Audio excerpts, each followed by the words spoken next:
c'est parti pour cet épisode 4 du coup de Just Club.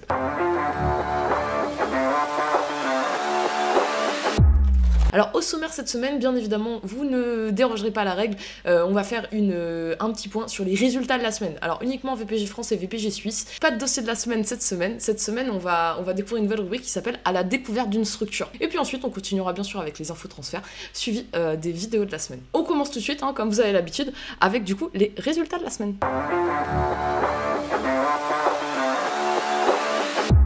Sur les résultats de la semaine, on commence tout de suite du coup avec VPG France et ensuite on enchaînera avec VPG Suisse et on terminera avec la coupe de VPG Suisse, ok ?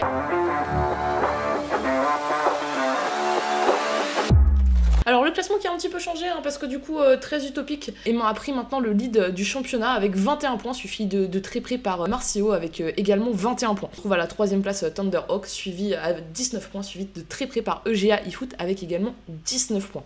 Ma mention spéciale cette semaine, elle est pour EGA eFoot. EGA eFoot, cette semaine ils ont enchaîné quand même les bons résultats.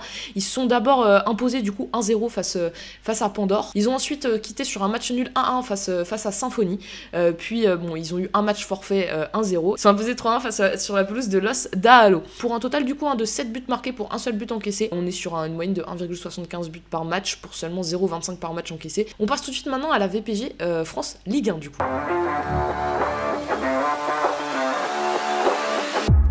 On retrouvera en tête de classement toujours OLG Zaraki avec 22 points qui sont suivis de très près par MGT Aguias toujours avec 22 points. Donc pareil ici c'est assez serré. Et puis en 3ème position c'est PCS FC avec 20 points donc qui reste accroché en 3ème position. Ma mention spéciale cette semaine elle est pour OLG Zaraki. Cette semaine c'est déjà une première victoire par forfait 1-0, hein, vous avez vu il y a des équipes à remplacer etc.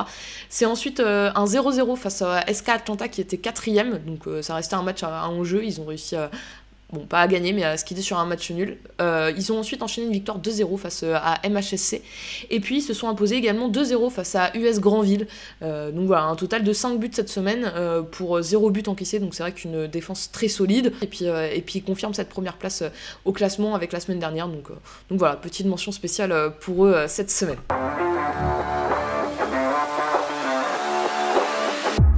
Vous allez retrouver Joga Ultimo et 11 Nightmare qui vont se retrouver tout premier donc pour Joga Ultimo et deuxième pour 11 Nightmare, mais tous les deux à 22 points.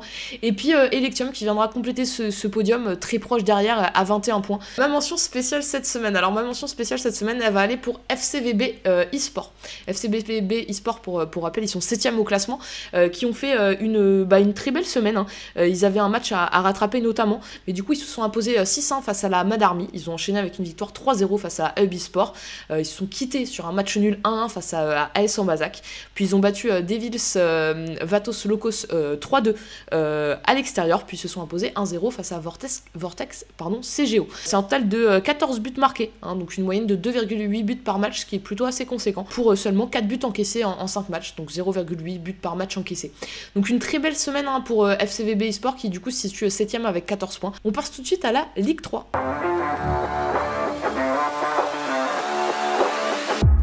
En haut du classement, vous allez retrouver la Ligue 3 aussi qui ressemble un peu à ce qui est un peu dans la continuité de la semaine dernière, même s'il y a une équipe qui commence à vraiment se détacher.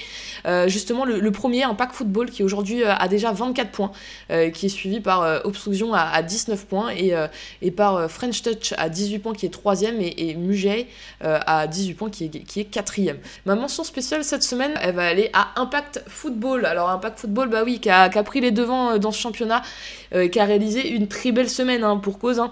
Ils l'ont emporté d'abord 2-0 sur la pelouse de ESC eSport. Ils se sont ensuite imposés 1-0 à l'extérieur face à MGT Height Vision. Ils ont ensuite enchaîné avec une victoire 3-0 face à FC Goudronnier. Et enfin, ils l'ont emporté à l'extérieur 4-0 face à QLF City. Ils ont marqué 10 buts cette semaine en 4 matchs, donc c'est plutôt très bien. Et surtout, ils ont encaissé 0 but. En tout cas, belle opération et belle semaine pour Impact Football de ce côté-là. On passe maintenant tout de suite à la Ligue 4.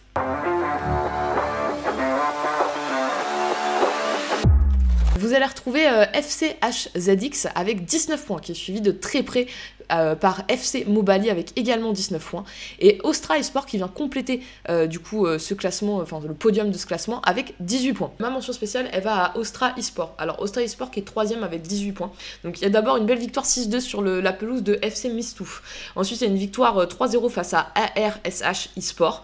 Ensuite une victoire sur la pelouse de AS Mondril 3-0, suivi d'une belle victoire à l'extérieur contre MGT Martigues 4-1, suivi d'un forfait 1-0 qu'ils ont pris du coup, et ensuite d'une victoire à l'extérieur sur la pelouse de Sunny FC 1-0.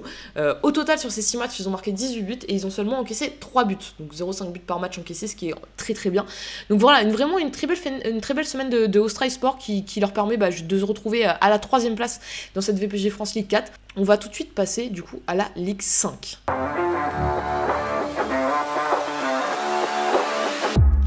Alors en Ligue 5, on va retrouver en haut du classement Abyssal FC. Ils sont suivis de près par Rising Flamme avec 16 points, et qui a également le 3ème Nemesis Esport qui a également 16 points, mais aussi le 4ème Origin Eternity avec 16 points. Je pense que ma mention spéciale, elle va à FC Gelato. Alors FC Gelato qui se situe à la 9ème place du classement. Ils ont joué 4 matchs, ils sont d'abord imposés 2-0 sur la pelouse de Reims FC. Ils ont ensuite enchaîné avec une victoire 3-1 face à Dream Team FC, puis ils ont enchaîné avec une victoire 3-2 face à TGP Matador, et enfin ils ont enchaîné avec une victoire 2-0 face à Samba United. Ils ont au total marqué 10 buts sur ces 4 matchs, donc ça fait une moyenne de 2,5 buts par match, et ils ont seulement encaissé 3, donc 0,75 buts par match encaissés. Donc vraiment une très très belle semaine de FC Gelato. On peut continuer avec les résultats de la semaine, mais cette fois-ci on passe du côté de la Suisse avec VPG Suisse. C'est parti.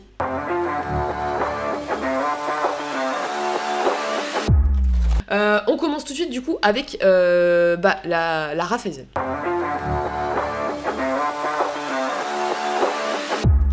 VPG Suisse Raiffeisen, on va retrouver du coup en leader de ce classement Abyssal Project avec 42 points, suivi de FCHZX avec 39 points, et qui complète ce podium MGT In Northside avec 33 points.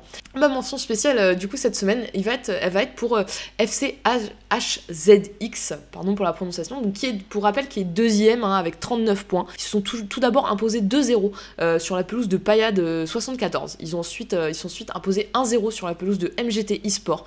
Ils ont enchaîné avec une victoire 2-0 face à Raze eSport, et enfin ils se sont imposés 3-0 face à Pirate eSport. Donc 4 victoires pour eux cette semaine. Donc je trouve que oui, c'est un très bon début de saison pour FCHZX, et en tout cas une très belle semaine cette semaine pour eux en VPG Suisse Raiffeisen. On passe du coup tout de suite à la Promotion League.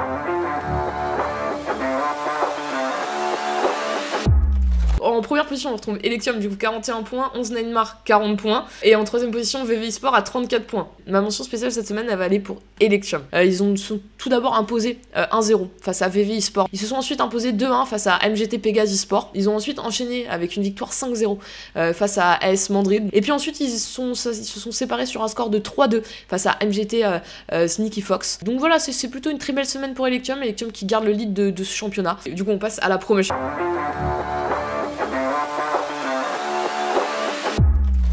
League, et c'est MGT AZ Milan qui confirme son avance avec 41 points et qui garde le lead de championnat. Ils sont suivis de très près par New Team Esport avec 38 points. 3ème position, vous allez retrouver Impunity avec 35 points. Alors ma mention spéciale cette semaine, elle va aller à New Team Esport. Ils se sont tout d'abord imposés 3-0 sur la pelouse sur leur pelouse, face à TGP Maximus eSport. Ils ont ensuite imposé de nouveau, mais cette fois-ci 4-0 face à La Piraterie FC. Puis ils ont enchaîné avec une très large victoire 7-1 contre PFC Old Trafford, avant de finir par s'imposer 3-1 face à XSRD Blue Angel. Donc une très belle semaine pour eux, une semaine avec très peu de buts encaissés, seulement 2 buts encaissés sur ces 4 matchs, donc 0,5 buts par match, ce qui est très très très bon. Et ensuite pour un total quand même de 17 buts marqués en 4 matchs, donc félicitations à eux pour cette belle semaine. On va terminer avec du coup les résultats de la semaine. Nouvelle rubrique à la découverte des structures, et donc dans cette rubrique on va découvrir je vais un peu vous parler d'une structure qu'on voit beaucoup sur Club Pro qui est la structure MGT.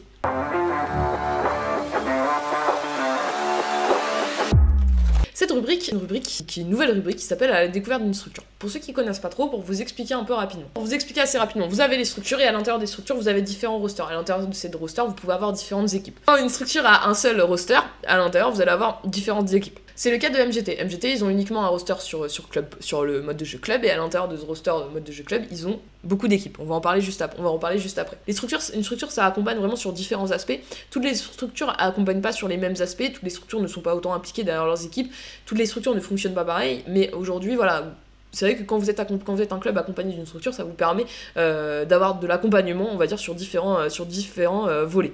Et du coup, cette semaine, j'ai décidé de vous parler de la structure MGT. L'histoire de MGT. Alors, MGT, ça voit le jour en 2017. En 2017, il y a un club qui se crée qui s'appelle MGT 13. MGT 13, c'est une équipe club pro qui va passer sous différentes structures pendant quelques années, jusqu'en 2020. En 2020, MGT 13 reprend totalement son indépendance. Et du coup, MGT 13 crée sa propre structure, la structure MGT, qui est donc une association à but non lucratif. Celui qui est du coup à l'origine de cette structure, c'est Nono, le président, qui est accompagné par son coprésident Katozo. MGT, c'est une structure du coup qui est 100% sur le mode de jeu club, structure aussi française, on est toujours un peu chauvin, donc c'est plutôt cool. Et c'est une structure aujourd'hui qui, sur ce nouvel opus, FC24, comptabilise au sein de sa structure 10 clubs. Pour faire un petit récap, pour vous donner une petite notion un peu des résultats de MGT, et on va parler notamment de la saison dernière, donc de l'opus dernier. Pour avoir échangé avec Nono, je lui ai demandé quels étaient justement ses objectifs quand il a commencé cet opus FC23. Il m'a résumé ses objectifs en 2 objectifs très clairs et très distincts. Son premier, c'était de gagner eSport FA. Son deuxième objectif, c'était aussi de faire connaître la structure MGT à l'étranger. Effectivement, depuis jusqu'à la saison dernière, ce que m'expliquait Nono, c'est qu'il était connu en France, la structure MGT elle est connue auprès de la communauté française, mais pas forcément auprès de la communauté étrangère. Donc son but c'était aussi de pouvoir faire connaître la structure MGT auprès d'une communauté étrangère. Pour cette raison qu'il va intégrer une équipe à sa structure l'année dernière, MGT va intégrer une équipe à sa structure qui s'appelle Big Boys, donc qui devient MGT Big Boys, qui est du coup une équipe étrangère, et qui va un peu les faire briller sur la scène internationale, puisqu'ils vont, ils vont gagner la VPG English première avec MGT Big Boys. Ils vont également remporter la Coupe d'Angleterre avec MGT Big Boys. Ils vont finir 2e de VPG Europe. Donc tout ça leur a permis d'avoir un rayonnement, et en plus d'intégrer du coup une équipe étrangère à leur structure.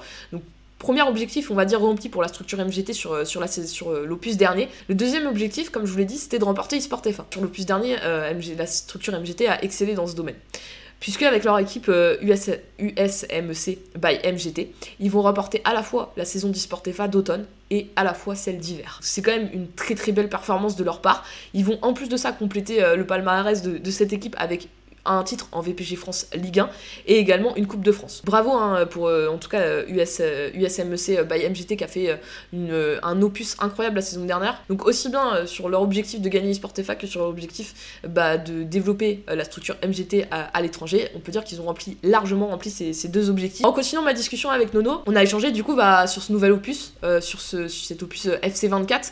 Je lui ai demandé assez clairement, je dis du coup cette année quels sont tes objectifs? Alors on sait toujours que c'est un peu délicat de parler de ses objectifs avant la saison. Il me l'a confié en toute simplicité. Il m'a dit moi j'ai 2 objectifs. Le premier c'est un titre en EPM, donc en ePro Manager, et l'autre c'est un titre en ePro League. Vous allez retrouver 10 clubs de la structure MGT cette saison sur l'opus FC24. Donc les clubs on l'a dit, MGT eFoot, MGT eSport, MGT Pégase, MGT Agias, MGT Innerside, MGT Martigues, MGT Sneaky Fox, MGT Massilia, MGT Nexus et MGT AZ Milan.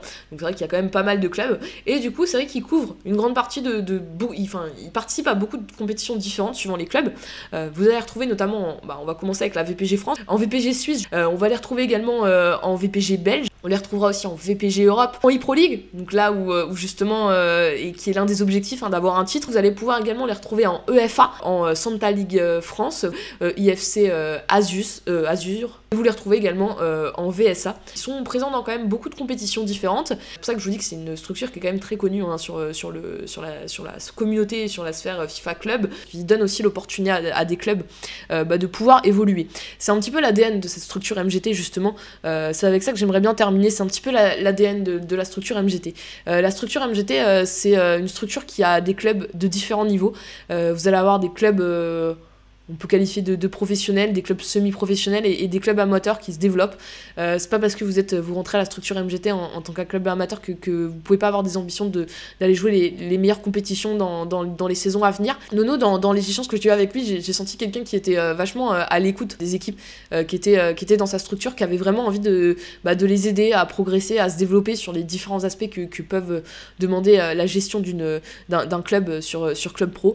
Je trouve ça plutôt cool pour la commu. Bravo à lui pour sa structure, pour le gros travail qui est fait depuis 2017, parce que c'est un énorme travail, hein, je peux vous assurer que ça demande énormément de temps. En tout cas, bravo à MGT, bravo au staff aussi qui est derrière, bravo à Nono aussi du coup d'avoir monté ça. Merci pour avoir en toute simplicité répondu à mes questions, je sais que ça prend aussi du temps. À la découverte d'une structure, c'est maintenant fini, et puis on passe tout de suite à la suite avec les infos transferts.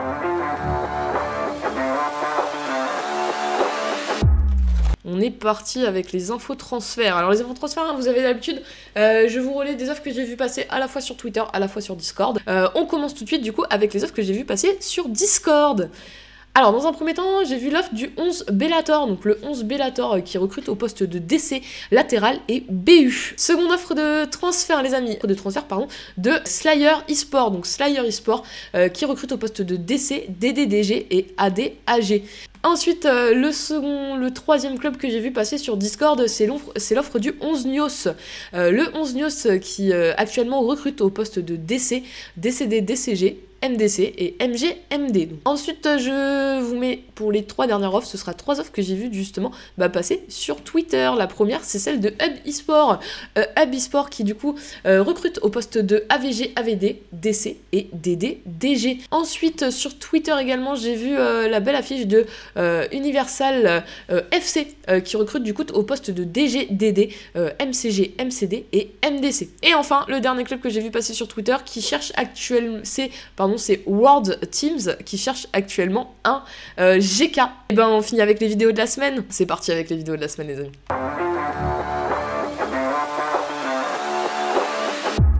Donc, sur le côté, on rentre dans la surface, on repasse par derrière, on serre dans l'axe et ça frappe et ça marque. C'est-à-dire que ici on repasse par derrière, tranquillement, on va chercher la triangulation, et là, hop, cet appui dans l'axe permet de libérer en haut le côté. Bel appel à un deuxième poteau, remise dans l'axe, ça termine par un but. Très belle action. Une petite parade de GK sur sa ligne, regardez, hop, magnifique parade. Et ben voilà les amis, on en a maintenant fini, c'était l'épisode 4 de Just Club. On se retrouve la semaine prochaine, même jour, même heure, même lieu, et moi je vous dis à bientôt les amis.